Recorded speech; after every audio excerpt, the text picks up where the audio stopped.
हम second topic पढ़ेंगे, second lecture पढ़ेंगे वर्क एनर्जी और मोमेंटम के ऊपर। वर्क एनर्जी और मोमेंटम के बारे में पढ़ रहे थे हम, तो नेक्स्ट इसको हम स्टडी करेंगे।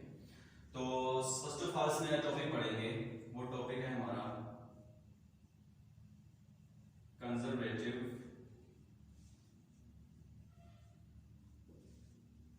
फील्ड।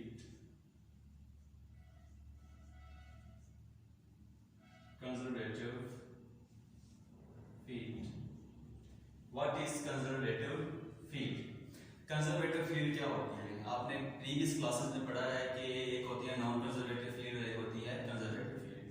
कंजर्वेटिव फील्ड क्या होती है? सिंपली डिफाइन करते हैं इसको हम कि कंजर्वेटिव फील्ड वो फील्ड होती है जिसमें होने वाला जो वर्क होता है वो पाथ के ऊपर डिपेंड नहीं करता। ठीक है, तो उसको हम कैसे डिफाइन करते हैं?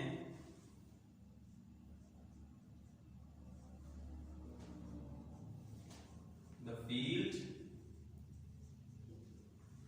in which the work in which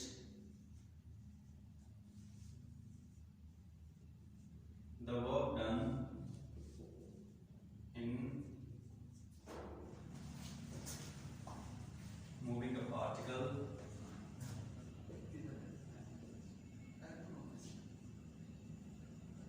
from one point to other is independent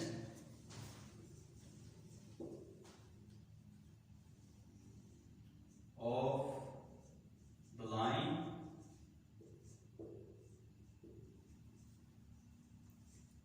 joining the two points. Conservative field क्या होती है? कंजर्वेटिव फील्ड वो फील्ड होती है जिसमें होने वाला जो वर्क डन होता है वो वर्क डन जो पार्टिकल के ऊपर करते हैं उसको मूव करवाने के लिए एक पॉइंट से दूसरे पॉइंट तक, वो जो वर्क डन है वो पाथ के ऊपर डिपेंड नहीं करता है। ठीक है, या उस लाइन के ऊपर डिपेंड नहीं करता है, वो लाइन जो कि दो पॉइंट्स को आपस में मीट करवा रही होती है उसको ऊपर डिपेंड नहीं करता। मिसाल के तौर पे हमारे पास एक टू डायमेंशन हमारे पास है x एंड y एक्सिस, एक प्लेन है। सपोज कर लेते हैं हमारे पास एक पार्टिकल है जो कि पड़ा हुआ है ओरिजिन से डिस्टेंस r के ऊपर पड़ा हुआ है। ठीक है, अब उसको हम यहां से क्या कर रहे हैं? मूव करवा रहे हैं, मूव करवा रहे हैं यहां से इसको हम, ये है पॉइंट P1 से इसको हम मूव करवा रहे हैं P2 के ऊपर। अब P2 का जो हमारे पास डिस्टेंस है वो है हमारे पास ये पोजीशन इसको नोट कर रहे हैं। ठीक है, अब ये हमारे पास डिस्टेंस है, ये हम क्या लेते हैं कि R1 है, ये हमारे पास क्या लेते हैं R2 है, तो ये हमारे पास क्या आएगा? सिंपल डेल्टा R आ जाएगा। ठीक है, यानी हम P1 से क्या कर रहे हैं? P2 की तरफ क्या कर रहे हैं? मूव कर रहे हैं। तो जो वर्क डन हो रहा है उस पार्टिकल को पॉइंट P1 से P2 की तरफ मूव करवाने के लिए जो वर्क कर रहे हैं हम, वो वर्क जो है वो पाथ के ऊपर डिपेंड नहीं करता। जिस तरह से मर्जी हम वर्क करें वो वर्क डन जो है वो पाथ के ऊपर डिपेंड नहीं करेगा। इस तरह के होने वाले वर्क डन को हम उस फील्ड के अंदर जो वर्क डन हो रहा है उस फील्ड को क्या नाम देते हैं? हम कंजर्वेटिव फील्ड का हम नाम देते हैं। ठीक है, ये हमारे पास होगी कंजर्वेटिव फील्ड हो गई है। अब नेक्स्ट जो टॉपिक है हमारा उसकी हम बात कर लेते हैं। Next is momentum.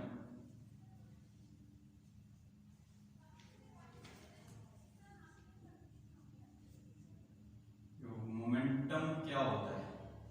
Momentum simply आप प्रीवियस क्लास में पढ़ चुके हैं। मोमेंटम क्या होता है बताने की जरूरत नहीं है, रिमाइंड कर लेते हैं। मोमेंटम क्या होता है? The product of mass and velocity. याद रखना है कि एक जो ऑब्जेक्ट मूव कर रहा होता है उसके पास दो कैरेक्टरिस्टिक्स होती हैं। First of all is mass and second is velocity। mass and velocity, और इन दोनों का जो प्रोडक्ट होता है वो किसके बराबर होता है? मोमेंटम के बराबर होता है। ठीक है,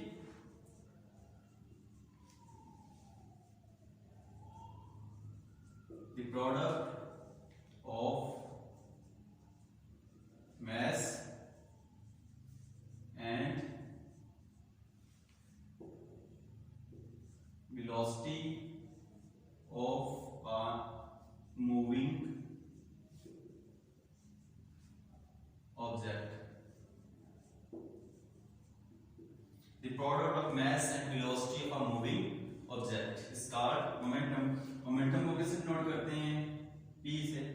विच is equal to M B. हम जानते हैं मोमेंटम कौन सी क्वांटिटी होती है, momentum is a vector quantity. ठीक है, नेक्स्ट हम बात कर लेते हैं एंगुलर मोमेंटम की। What is angular momentum?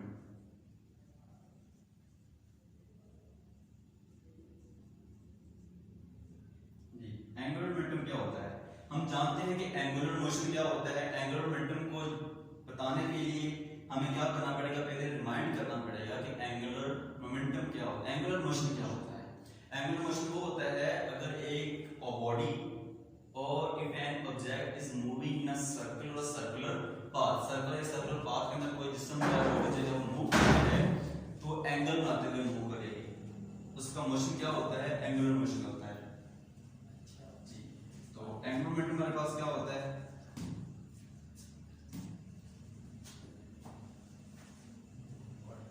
the product of linear momentum and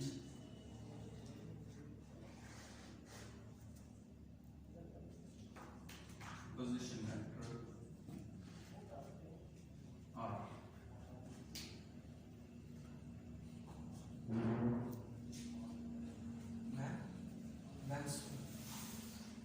angular momentum क्या होता है, the product of position vector r and linear momentum p। Linear momentum क्या होता है, अगर हम सर्कुलर पाथ की बात करते हैं हम जी, तो लीनियर मोमेंटम जो होता है वो हर पॉइंट के ऊपर क्या होता है, टेंजेंट टू द पाथ होता है। टेंजेंट टू द क्या होता है, पाथ होता है, जबकि उसका जो ओरिजिन से डिस्टेंस क्या होता है, r होता है। ठीक है, तो r हमारे पास क्या है, पोजीशन वेक्टर है जो कि उस पॉइंट या पार्टिकल की पोजीशन बता रहा है सर्कल के लॉन्ग किसी भी पॉइंट के ऊपर। ठीक है, तो इन दोनों का जो क्रॉस प्रोडक्ट होगा पोजीशन वेक्टर r का और लीनियर मोमेंटम p का, वो किसके बराबर होता है, एंगुलर मोमेंटम के बराबर होता है। इसको डिनोट करते हैं l से। ठीक है, और इसकी डायरेक्टली भी वेक्टर क्वांटिटी है, हम जानते हैं इसकी डायरेक्शन क्या होती है, along the axis of rotation. ठीक है, तो ये आपका हो गया मोमेंटम और एंगुलर मोमेंटम। नेक्स्ट हम बात करते हैं torque. What is the torque? Torque क्या होता है जी, टॉर्क की बात करते हैं।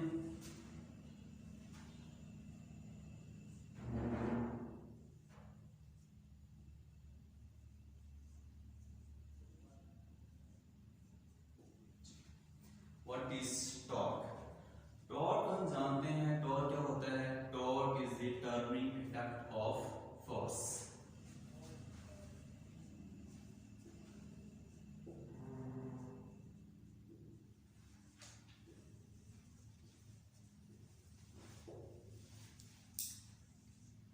Turning effect of force, turning effect जो होता है फोर्स का, उसे क्या कहते हैं, हम टॉर्क कहते हैं। ठीक है, अब टॉर्क करता क्या है, जैसे हमने पढ़ा था कि लीनियर मोमेंटम को चेंज करने के लिए क्या रिक्वायर होती है, फोर्स रिक्वायर होती है। एंगुलर मोमेंटम को कौन चेंज करेगा, टॉर्क चेंज करेगा। ठीक है, इट चेंजेस दी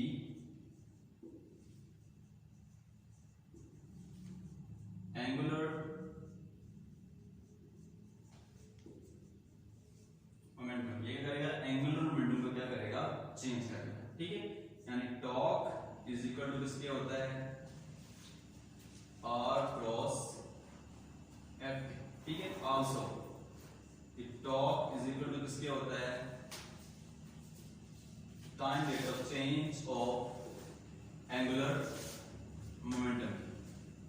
ये हमारे पास torque is also vector quantity. ठीक है, और इसकी डायरेक्शन क्या होती है, along the axis of rotation. ठीक है, तो ये हमारे पास हो गया टॉर्क हो गया, मोमेंटम, एंगुलर मोमेंटम। नेक्स्ट हमारे पास क्या हो गया, टॉर्क हो गया। ठीक है, अब हम बात कर लेते हैं इंपल्स की। इंपल्स क्या होता है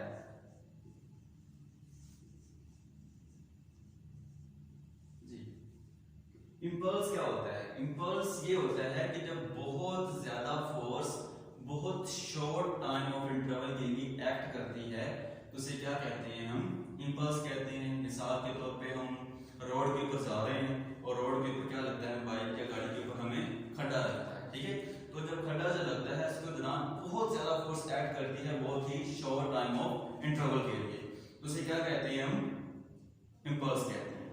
इम्पल्स क्या होता है? द प्रोडक्ट ऑफ फोर्स, इसको हम डिफाइन करते हैं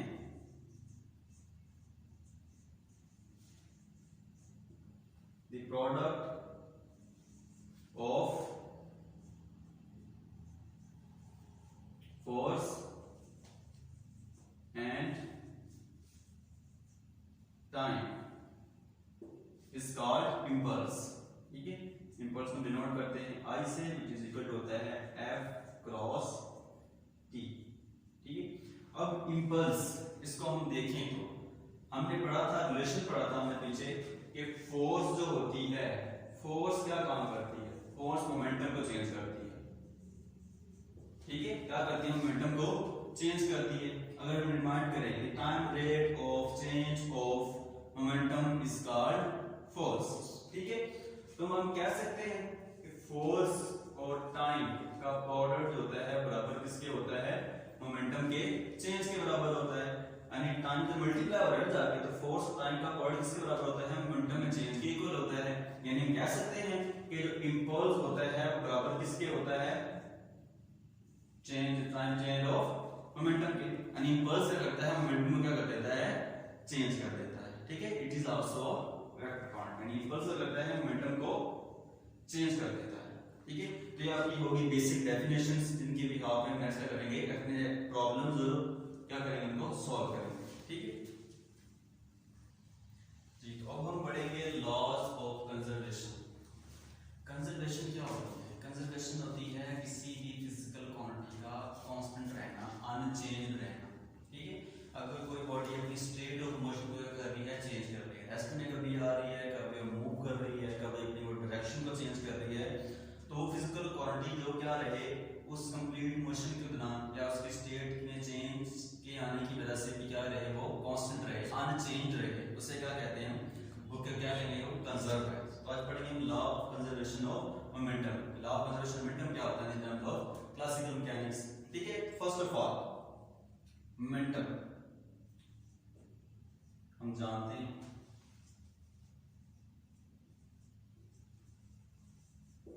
as we know that momentum जो होता है किसके बराबर होता है? P is equal to m into v के बराबर होता है। और हमने पढ़ा था कि मोमेंटम को चेंज कौन कर सकता है? फोर्स चेंज कर सकती है। ठीक है, मोमेंटम कौन चेंज कर सकता है? फोर्स। आल्सो हम जानते हैं कि फोर्स क्या होती है हमारे पास?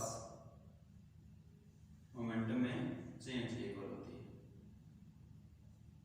T E into T। ठीक है, यानी फोर्स क्या करती है? मोमेंटम को चेंज करती है। अगर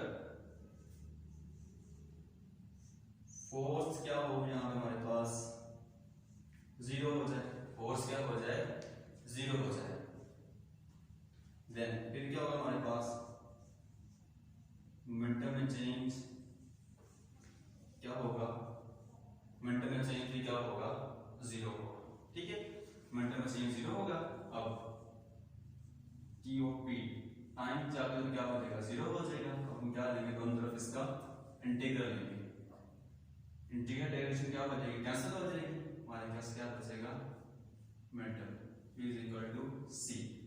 यानी हम कह सकते हैं यहाँ पे मोमेंटम यहाँ पे क्या है? इज इक्वल टू, क्योंकि C क्या है हमारे पास? कांस्टेंट। ठीक है, मोमेंटम क्या है? कांस्टेंट है। यार यहाँ से हम कंक्लूजन क्या निकालते हैं? कंक्लूजन यार हमारा यहाँ से ये है कि अगर फोर्स जीरो हो तो एंगुलर मोमेंटम क्या होगा? कांस्टेंट होगा। यानी अगर एक्सटर्नल फोर्स क्या हो? जीरो हो, तो उस बॉडी का एंगुलर मोमेंटम, लीनियर मोमेंटम क्या रहेगा? उसका अनचेंज रहेगा, कांस्टेंट रहेगा। ठीक है, उसे हम क्या कहते हैं? Law of conservation of momentum. ठीक है, इसको हम कैसे नोट करते हैं, कैसे डिफाइन करते हैं? if external force acting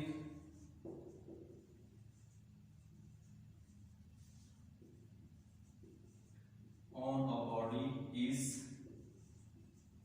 zero, then momentum is conserve. अगर किसी जिस्म के ऊपर या बॉडी के ऊपर एक्ट करने वाली जो एक्सटर्नल फोर्स है वो जीरो हो तो उस बॉडी का मोमेंटम क्या रहेगा, कांस्टेंट रहेगा, कंजर्व रहेगा। ठीक है, तो ये हमारे पास है law of conservation of momentum. अब हम चलेंगे नेक्स्ट लॉ की तरफ। नेक्स्ट लॉ जो है हमारा वो है law of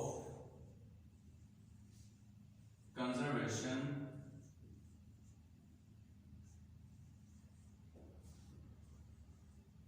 of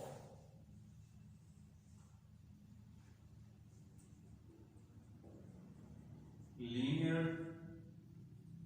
angular momentum. Linear momentum की बात कर चुके हैं, पढ़ेंगे angular momentum.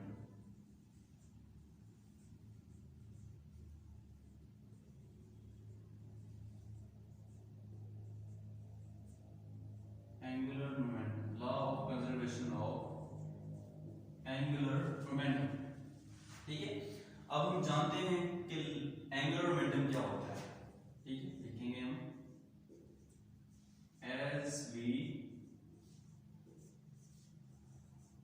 know that angular momentum जो होता है वो किसके बराबर होता है, the product of position vector r and linear momentum E is called angular momentum which is denoted by L। ठीक है, अब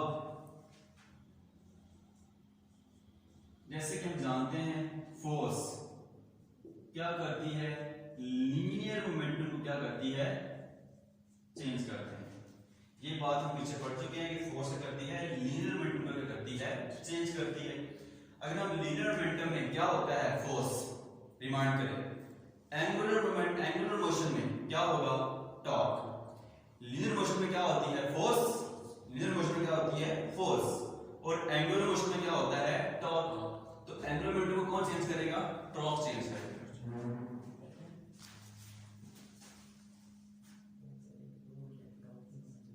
टॉर्क इज इक्वल टू किसके होगा, TL ओवर dt। ठीक है, time rate of change of angular momentum. तो अगर हम ये कंडीशन लगाते हैं यहां से कि if torque is equal to क्या हो, जीरो के हो।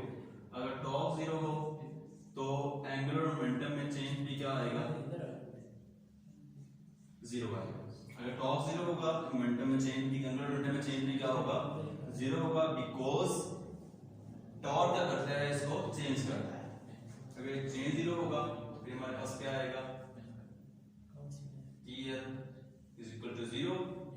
क्या करेंगे, इंटीग्रेशन करेंगे इसकी जी, तो क्या आ जाएगा हमारे पास, L is equal to C।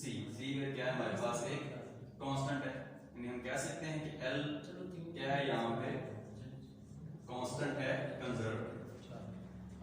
यहां से हम कंक्लूजन क्या निकालते हैं कि if external torque is equal to zero then angular momentum remains conserve. ठीक है, अगर एक्सटर्नल टॉर्क जीरो हो तो एंगुलर मोमेंटम क्या रहेगा, कंजर्व रहेगा, कांस्टेंट रहेगा। ठीक है, हम कंक्लूजन निकालते हैं यहां से, इफ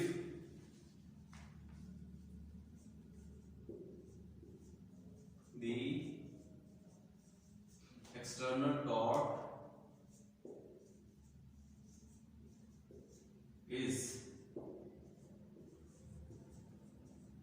zero then angular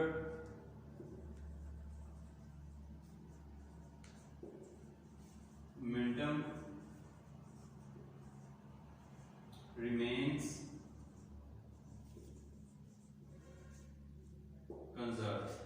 अगर एक्सटर्नल टॉर्क जीरो होगा तो एंगुलर मोमेंटम क्या रहेगा, कांस्टेंट रहेगा, कंजर्व रहेगा। ये हमारे पास है the law of conservation of angular momentum.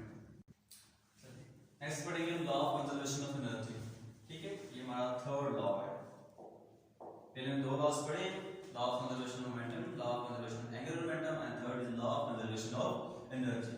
उसमें सबसे पहले पढ़ेंगे relation between work and kinetic energy. Kinetic energy और वर्क में क्या रिलेशन होता है। ठीक है, और वर्क सपोज कर लेते हैं,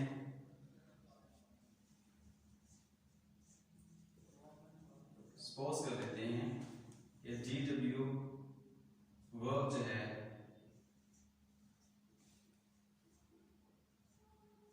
वो हो रहा है on a particle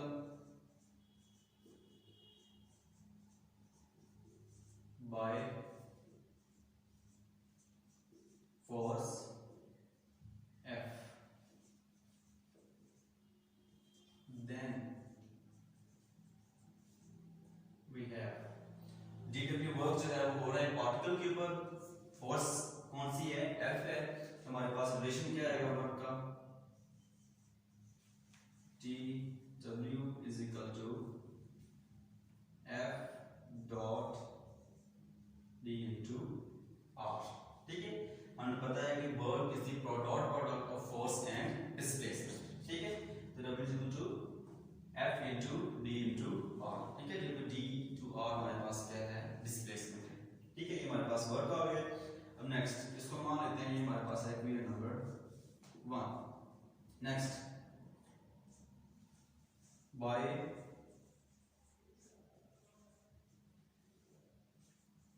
Newton's second law, बेटा सेकंड लॉ हमारे पास क्या होता है, F is equal to ma, F is equal to ma, तब कि A हमारे पास क्या होता है, F is equal to m into A होता है हमारे पास, हम जानते हैं, नीचे पढ़ा था हमने, time rate of change of velocity, time rate of change of velocity. अब ये जो फोर्स की वैल्यू है ये के नंबर हम क्या कर देंगे, हम पुट कर देंगे जी।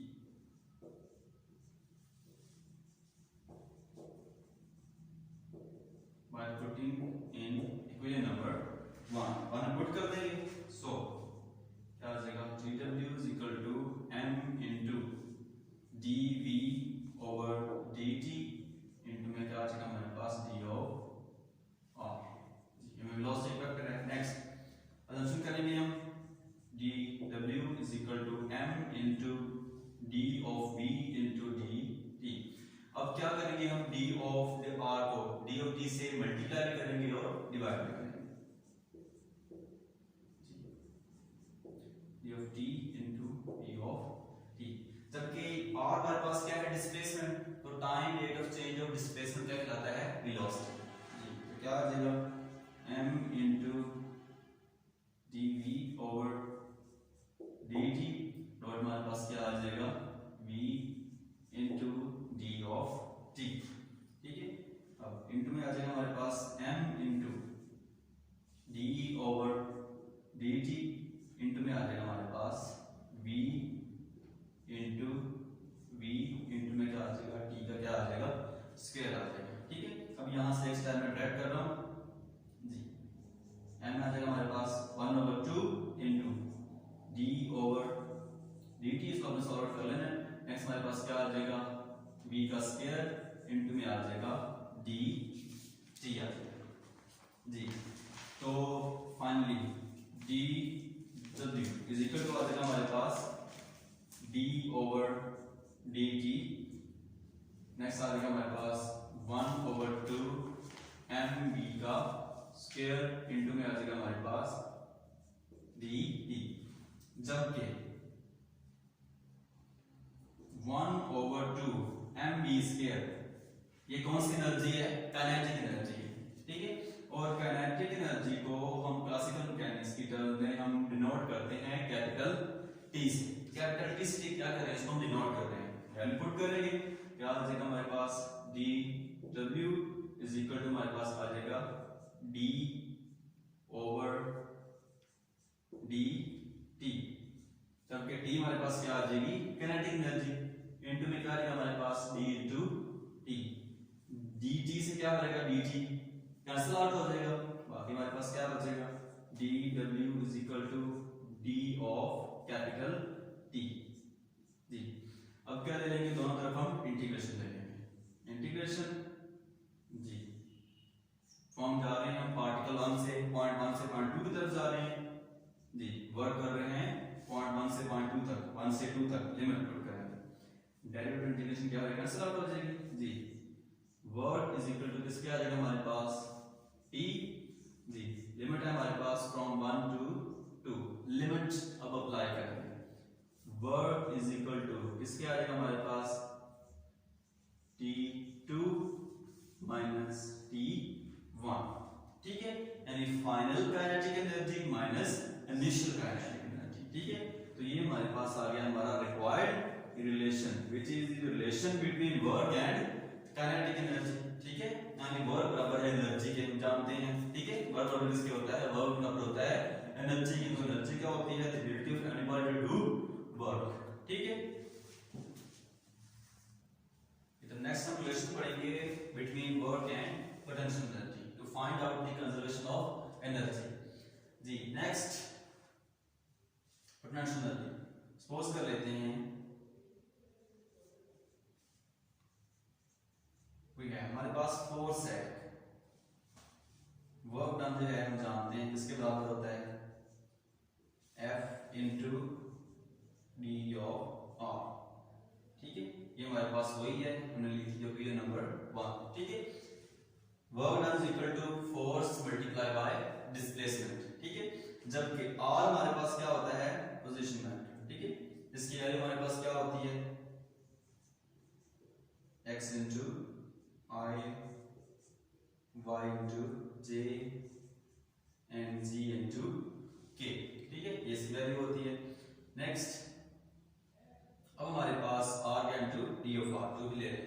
नेक्स्ट हमारे पास फोर्स जो है, फोर्स के भी हमारे पास क्योंकि वेक्टर है और वेक्टर के मैक्सिमम कितने कंपोनेंट होते हैं, 3 कंपोनेंट होते हैं। F1 यूनिट वेक्टर आएगा साथ में I plus F2 J plus F3 into हमारे पास आ जाएगा K आ जाएगा, ठीक है। अब इन दोनों को हम मल्टीप्लाई करके तो हमारे पास क्या आ जाएगा, इसका आंसर आ जाएगा F into D of R. जी डॉट पढ़ लेंगे हमारे पास क्या आ जाएगा F1 x आ जाएगा, F2 y and F3 into हमारे पास z आ जाएगा, ठीक है, इसकी वैल्यू आ गई। नेक्स्ट अब पोटेंशियल एनर्जी हम बात करते हैं, कंजर्वेशन की बात करते हैं। यहाँ पे कंजर्वेशन के लिए हम क्या यूज करते हैं, कंजर्वेटिव फील्ड यूज करते हैं, ठीक है। तो कंजर्वेटिव फील्ड के लिए फोर्स भी कौन सी होती है, कंजर्वेटिव फोर्स होती है, ठीक है। तो रिलेशन जो होता है द रिलेशन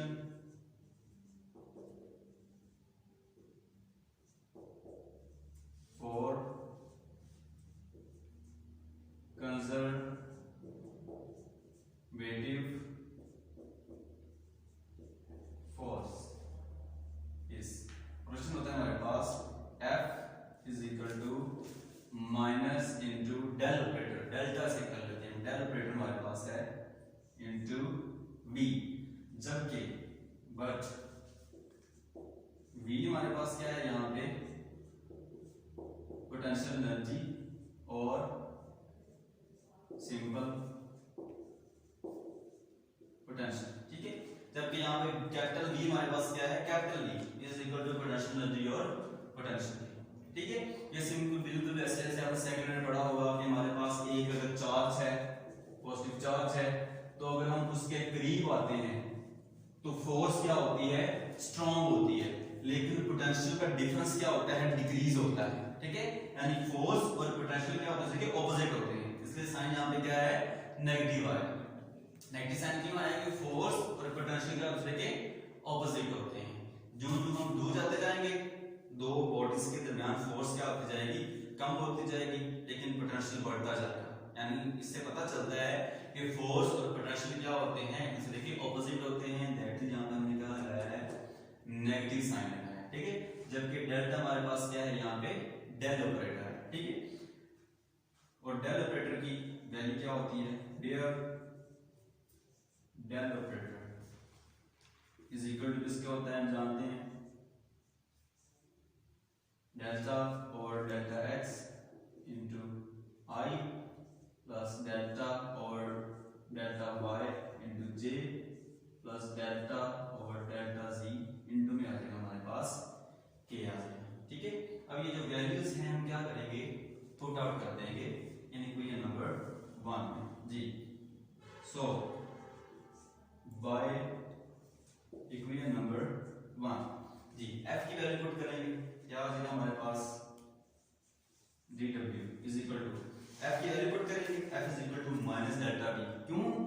रिलेशन में पुट किया है क्योंकि हम उसको ले रहे हैं, वर्क का रिलेशन ले रहे हैं विद पोटेंशियल एनर्जी, तो ये हमारे पास रिलेशन आ गया।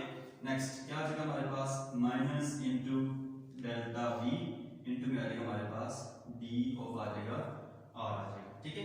जबकि d ऑफ r जब लेंगे हम तो हमारे पास क्या आ जाएगा, dx dy एंड dz, ठीक है। अब क्या डिस्प्यूट कर लेते हैं जी, डेल्टा की वैल्यू हमारे पास क्या होती है, डेल्टा ओवर डेल्टा x, साथ में क्या आएगा v इनटू में क्या आ जाएगा हमारे पास r, ठीक है जी। Next plus delta v over delta y into में आ जाएगा j plus delta v over delta z into में आ जाएगा हमारे पास k जी, डॉट d ऑफ r किसके इक्वल आ जाएगा हमारे पास, dx i plus dy j plus dz into k जी। डॉट प्रोडक्ट लेंगे, ठीक है, तो हमारे पास क्या आंसर आ जाएगा, आंसर क्या मिलेगा हमें,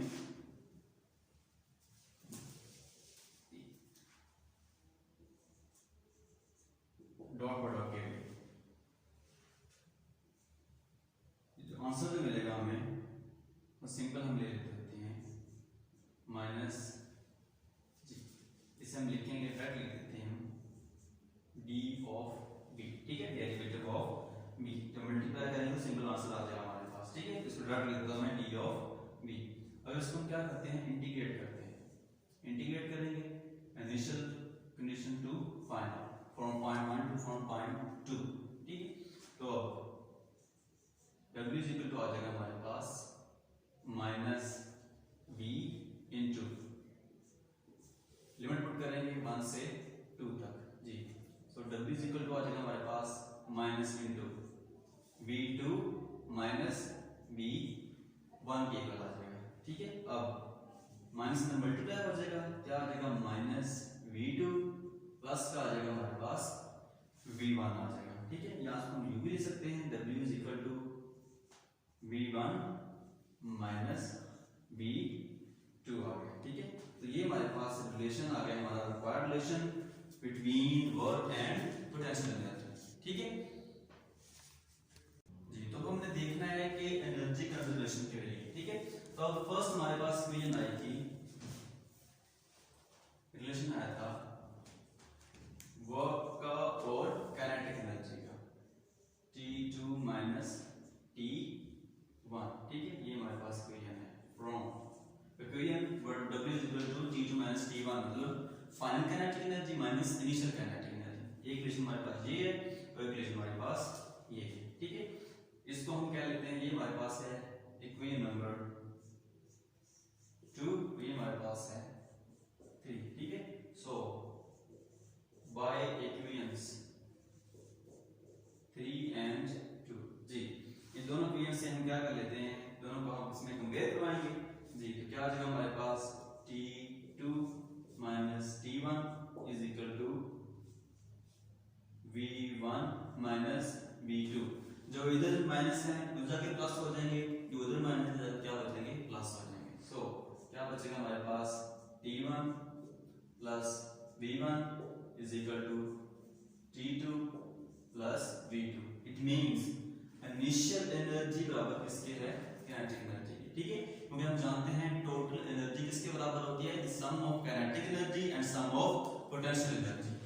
सो total energy E1 is equal to है E2 के, यानी इनिशियल एनर्जी जो है सिस्टम की वो उसकी फाइनल एनर्जी क्या है, बराबर है। इट मींस एनर्जी यहां पे क्या है, कांस्टेंट है, ठीक है।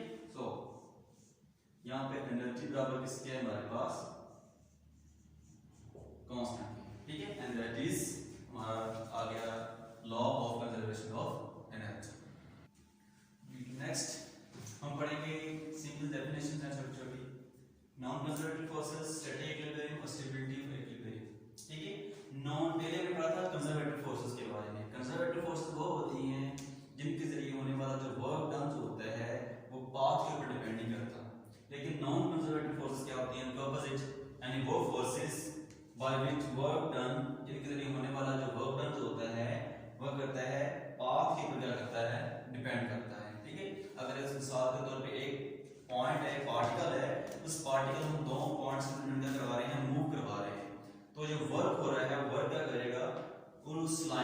पाथ के ऊपर डिपेंड करेगा जो कि इन दो पॉइंट्स को आपस में मिला रहा है, ज्वाइन कर रहा है। ठीक है, नेक्स्ट हमारे पास है स्टैटिक इक्विलिब्रियम। इक्विलिब्रियम क्या होता है? ठीक है, इक्विलिब्रियम इसे हम कहते हैं अनुपात में तवाज़ुन कहते हैं, बैलेंस होना कहते हैं।